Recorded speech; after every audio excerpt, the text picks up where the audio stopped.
Mwanaume afokewi, huwezi ukafokea mamlaka. Mamlaka inashauriwa. Mwanaume ni yule ambaye anatimiza majukumu yake kwenye family. Lakini ukiona mwanamke hakuheshimu na kila mwezi unatoa milioni 5, punguza matumizi na usimwache ghafla, utaumia. Mshauri.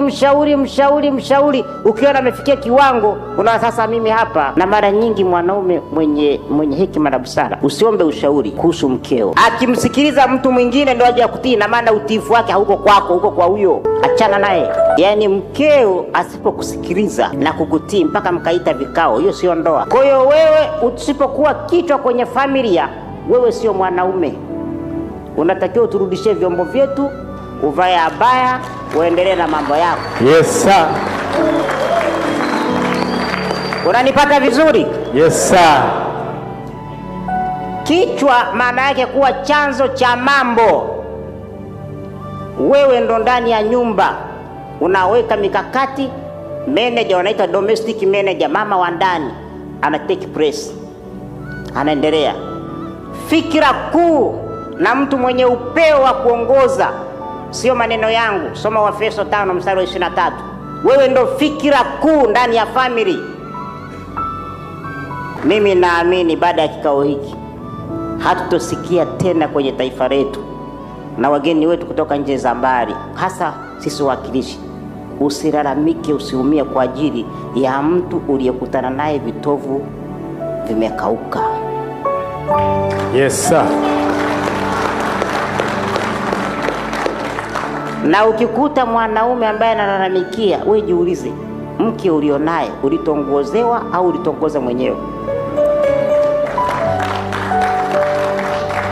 Kwa nini umpende mtu, umlete nyumbani, atumie pesa yako, umlipie ruku, ulipie umeme, umvarishe, alafu akutreat vibaya?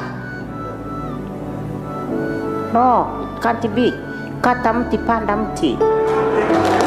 Yes sir. Mambo. Lakini kitu kingine ambao mjaoa, kabla hujaoa, chukua mambo yafuatayo. Muone mchumba wako nyumbani kwao nani mwenye sauti. Ukikuta mama mkwe wako ndo final say, usioe kwenye familia.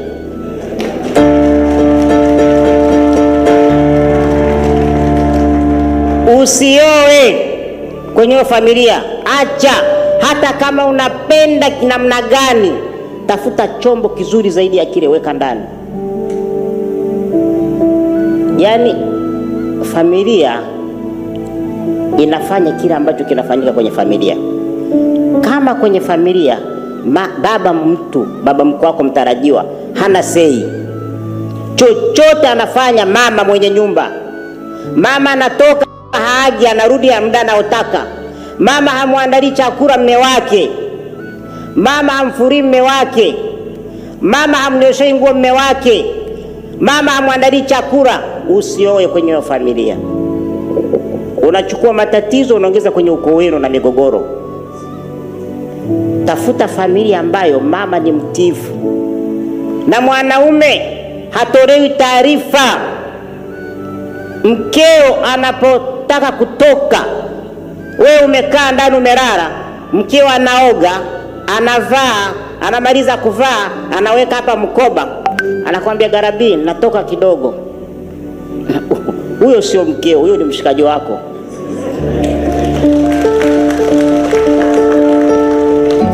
Mwanamume mwenye akili na busara mfupi kama mimi simjibu wala sisemi chochote kuhusu yeye.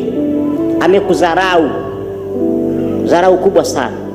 Mwanamke mwenye upendo na mtiifu aliyelelewa, kama na safari kesho leo, anakuambia mume wangu, samahani, kesho kuna kikao Mlimani City, kinaanza saa 4 kinaisha saa 8. Ikikupendeza naomba uniruhusu niende, kuna mambo ya kina mama, kuna fursa.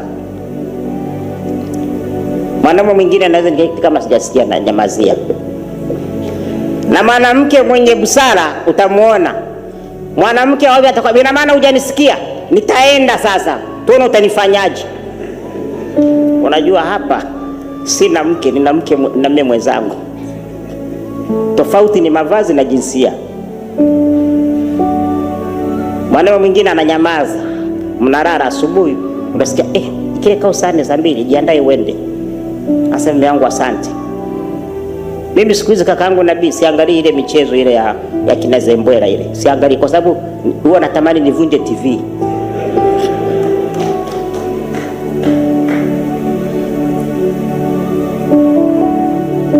Na mimi Zembwela nilikuwa nampenda, ni rafiki yangu. Sasa vile imefika ikasema Zembwela tena hapo nazingua. Anashusha brand ya wanaume nchini. Na mimi ningekuwa waziri wa michezo ningeifungia ile. Tuonyeshe maamuzi mwanaume. Wewe umeshajua unagongewa mtu ambaye yuko ndani unaishi naye. Unabembeleza nini?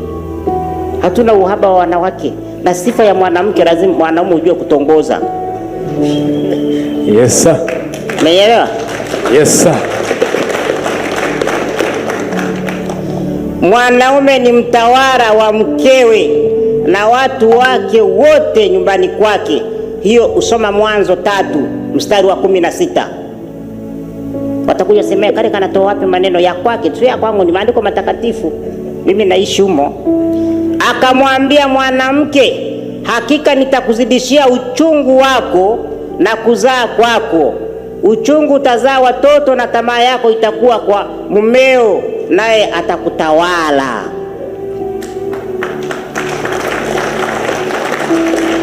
Mnanielewa nilichokuwa nasema? Mamlaka. Wewe ndio overall pale. Wewe uko kazini, hujui chochote. Unafika nyumbani, unakuta ndani kuna mkutano wa vikoba.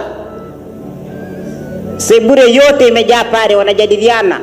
Taarabu iko pale inapigwa.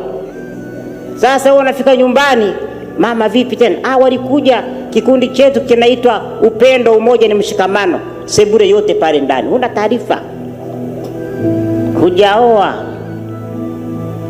Bado mkeo hajui mamlaka yako.